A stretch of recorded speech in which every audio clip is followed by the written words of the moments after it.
with chapter 8. Dig, dogs, dig. Remember, we're on Pirates Past Noon. Jack and Annie are trying to get away from the pirates. Pinky and Stinky tied their rope around the big rock. The wind howled. The two pirates pulled and pulled and pulled. They need help, said Jack. Aye, let the dogs do their work, growled Captain Bones. You're not very nice to them, said Annie. Who cares? Roared Captain Bones. Captain, we've got it! Shouted Pinky. They started pulling the rock across the sand. Now, let's dig where the rock was, said Jack. All of us! But Captain Bones ignored his suggestion. Dig, you dogs! He shouted. Pinky and Stinky started to dig. The wind blew even harder. There was going to be a thunderstorm. Ow! I got sand in my eyes, Pinky whined. Ow, my back hurts, Stinky cried.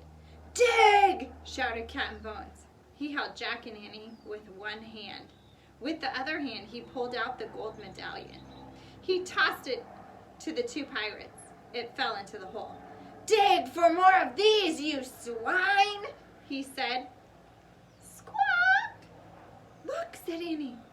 Polly was back. She was circling above them. Go back, Polly squawked.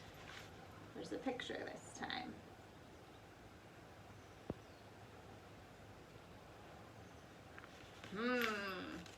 Jeez, Captain Bone is not very nice.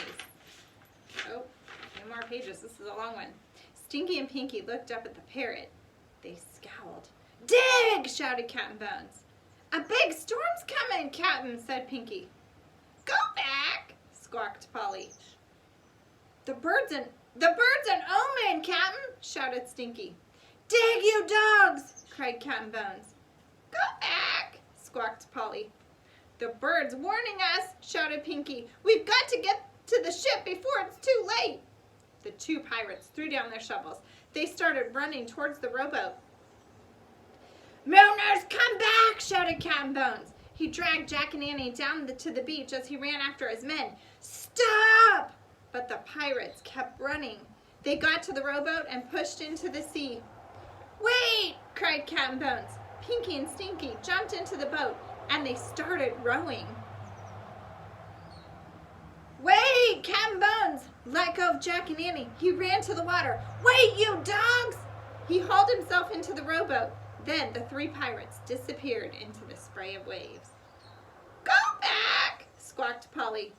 She means us, said Annie. Just then the storm broke over the island. The wind howled. Rain fell in buckets. Let's go, cried Annie. Wait, I have to get the medallion, shouted Jack. He ran to the hole dug by the pirates. He looked in it. Even in the dreary light, the medallion was shining.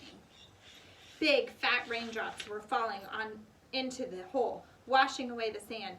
Jack saw a patch of wood. Then the rain cleared away more sand. Jack saw the top of an old trunk. He stared. Was it Captain Kidd's treasure? Hurry, Jack! Cried Annie. She was halfway up the treehouse ladder. I found it! I found it! Cried Jack. I found the treasure chest! Forget the treasure chest, said Annie. We have to go now. The storm is getting worse.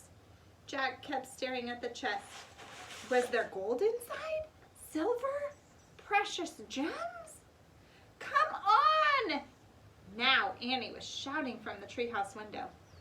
But Jack couldn't tear himself away. He brushed the rest of the muddy sand off the chest.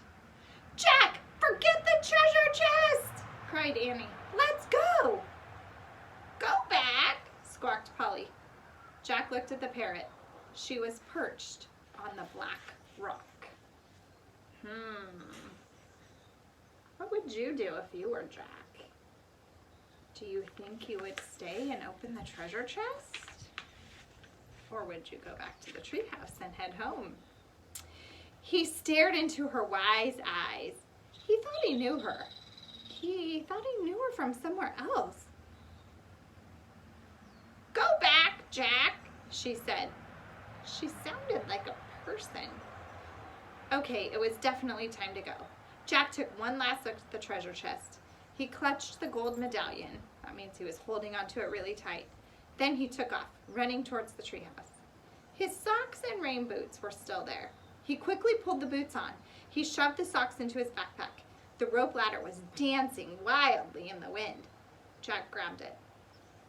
The ladder swayed as Jack climbed. He was tossed this way and that, but he held on tight. At last, he pulled himself into the treehouse. "Let's go," he cried. Annie was already holding the Pennsylvania book. She pointed to the picture of the Frog Creek.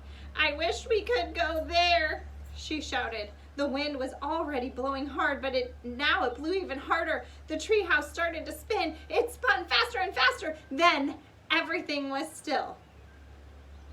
Absolutely still. Chapter 9, The Mystery M. Ooh, you'll have to tune in tomorrow. I hope they made it home safely. All right, chat with you all tomorrow.